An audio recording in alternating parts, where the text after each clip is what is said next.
저는 1990년대 초 14살의 나이로 미국 땅을 처음 밟았습니다. 아버지의 일 때문에 갑작스럽게 이민을 오게 되었죠.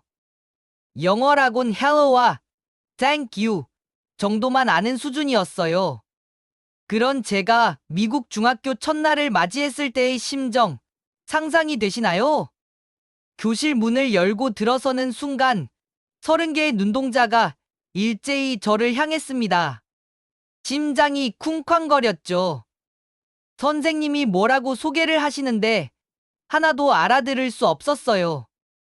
그저 고개만 꾸벅꾸벅 숙일 뿐이었습니다. Who's that? Is he Chinese? 아이들의 수군거림이 들렸죠. 중국인이냐고 묻는 건 알아들었습니다. 한국인과 중국인을 구별 못하는 건 예상했던 일이었어요. 그런데 첫 수학 시간, 상황이 완전히 바뀌었습니다. 선생님이 칠판에 48 나누기 6이라고 쓰시자마자 저는 손을 번쩍 들었죠. 8. 교실이 순간 조용해졌습니다. 선생님의 눈이 동그래졌죠. 한국에서 이미 중3 수학까지 끝낸 저에게 미국 8학년 수학은 너무 쉬웠거든요. 그 다음 문제도 또 그 다음 문제도 저는 칠판에 쓰기도 전에 답을 외쳤습니다. No, he's not Chinese. He's MATH. 누군가 그렇게 말했고 아이들이 웃었죠. 저도 무슨 뜻인지는 몰랐지만 따라 웃었습니다. 나중에야 알았어요. 제가 수학 그 자체로 인식되기 시작했다는 걸요. 처음으로 미국 학교에서 존재감을 얻은 순간이었습니다. 영어는 못해도 숫자는 만국 공통어니까요. 적어도 수학 시간만큼은 제가 주인공이 될 수 있었죠. 본격적인 이야기에 들어가기 앞서 잠시 구독과 좋아요를 눌러주세요. 좋은 스토리로 보답드리겠습니다. 어쨌든 행복은 오래가지 않았습니다. 수학 시간마다 빛나는 저를 못마땅하게 보는 애가 하나 있었죠. 마이클이었습니다. 키가 180cm는 좋게 넘어 보이는 백인 애였어요. 저는 당시 140cm 정도였으니 정말 다윗과 골리앗 같았죠. 마이클은 원래 수학을 꽤 잘하는 애였다고 합니다.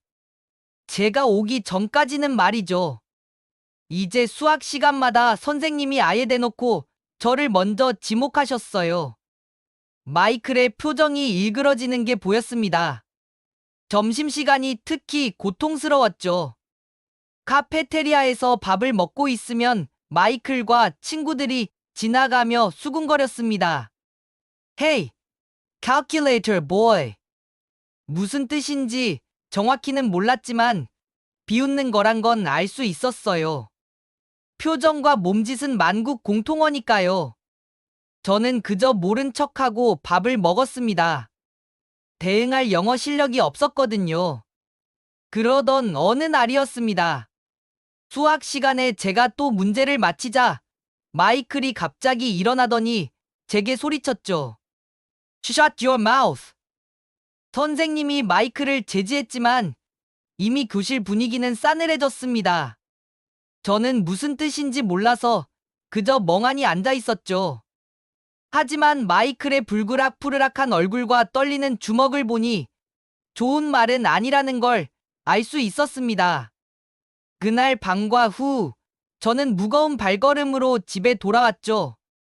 미국 생활이 이렇게 힘들 줄은 몰랐습니다. 수학으로 인정받는 것도 좋았지만 그로 인해 적이 생긴다는 건 예상 못했거든요.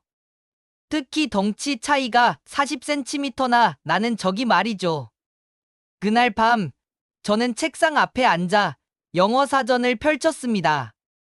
Shut your mouth가 대체 무슨 뜻인지 알아야겠다고 생각했죠. Shut. 닫다. Your. 너희. Mouth.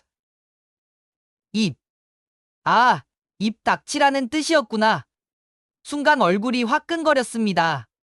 그 많은 아이들 앞에서 제게 입 닥치라고 소리쳤다는 거잖아요. 분노가 치밀어 올랐죠. 하지만 제가 할 수 있는 게 뭐가 있겠어요? 영어도 못하고 덩치도 작고. 그때 문득 아버지가 해주신 말씀이 떠올랐습니다.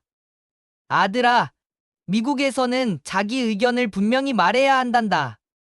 침묵은 동의로 받아들여져. 맞아요. 가만히 있으면 계속 당할 뿐이었습니다. 뭔가 해야 했죠. 저는 노트를 펴고 영어 문장을 만들기 시작했습니다. Don't say shut up to me again. 완벽한 문장은 아니었지만 제가 할 수 있는 최선이었죠. 이 문장을 밤새 외웠습니다. 거울을 보며 연습했어요. 표정도 지어보고 목소리 톤도 조절해보고 마치 영화 주인공이 결투를 준비하는 것처럼 말이죠. Don't say shut up to me again. Don't say shut up to me again. 100번은 넘게 반복했을 겁니다. 혀가 꼬일 정도로 연습했죠. 동생이 방문을 두드리며 시끄럽다고 했지만 개의치 않았습니다. 이건 제 자존심의 문제였으니까요.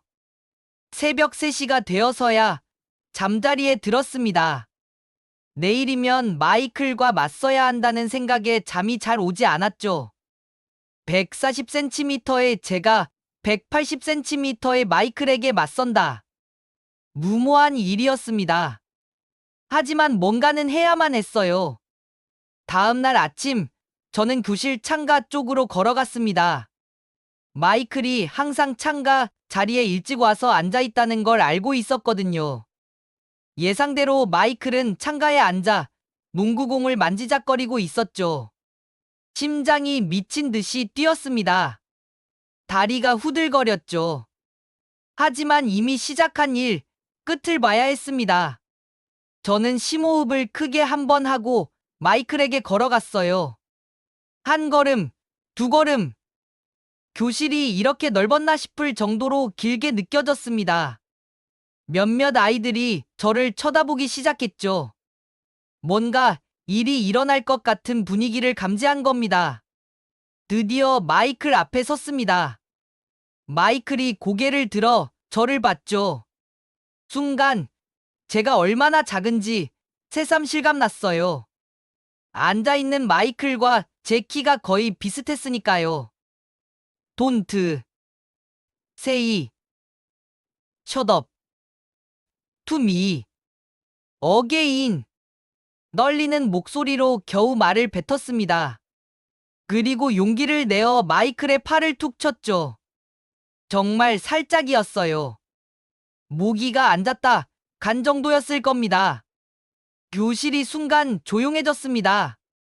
모든 아이들이 숨을 죽이고 우리를 바라봤죠. 마이클의 표정이 굳어졌습니다. 눈이 커지더니 갑자기 일어섰어요. 키 차이가 확 벌어졌죠. 저는 고개를 한참 들어야 마이클의 얼굴을 볼 수 있었습니다. 아, 한 대 맞겠구나. 저는 속으로 생각했죠. 주먹이 날아올 거라 예상하고 눈을 질끈 감았습니다. 하지만 예상과 달리 주먹은 날아오지 않았습니다. 대신 들린 건 마이클의 목소리였죠. I'm sorry, bro. 눈을 떠보니 마이클이 멋쩍게 웃고 있었습니다. 미안하다고? 브로? 저는 당황해서 아무 말도 못했죠. 마이클이 제 어깨를 가볍게 두드렸습니다. 그리고는 저에게 뭐라고 했습니다. 정확히 무슨 뜻인지는 몰랐지만 사과하는 거란 건 알 수 있었어요. 주변 아이들도 안도의 한숨을 쉬었죠. 긴장감이 순식간에 풀렸습니다. 그날 이후로 마이클은 저를 괴롭히지 않았습니다. 아니, 오히려 친구가 되려고 노력했죠. 점심시간에 같이 앉기도 하고 농구하는 법을 가르쳐 주기도 했어요. 저는 영어를, 마이클은 수학을 서로 도와주는 사이가 되었습니다. 나중에 정말 충격적인 사실을 알게 되었는데요. 마이클의 아버지가 그 지역에서 꽤 유명한 조직의 보스였다고 합니다. 이탈리아계 미국인 집안이었죠. 학교 선생님들도 마이클 집안 때문에 조심스러워했다는 걸 한참 후에 들었어요. 만약 제가 그날 마이클에게 맞서지 않았다면 어땠을까요? 계속 괴롭힘을 당했을 겁니다.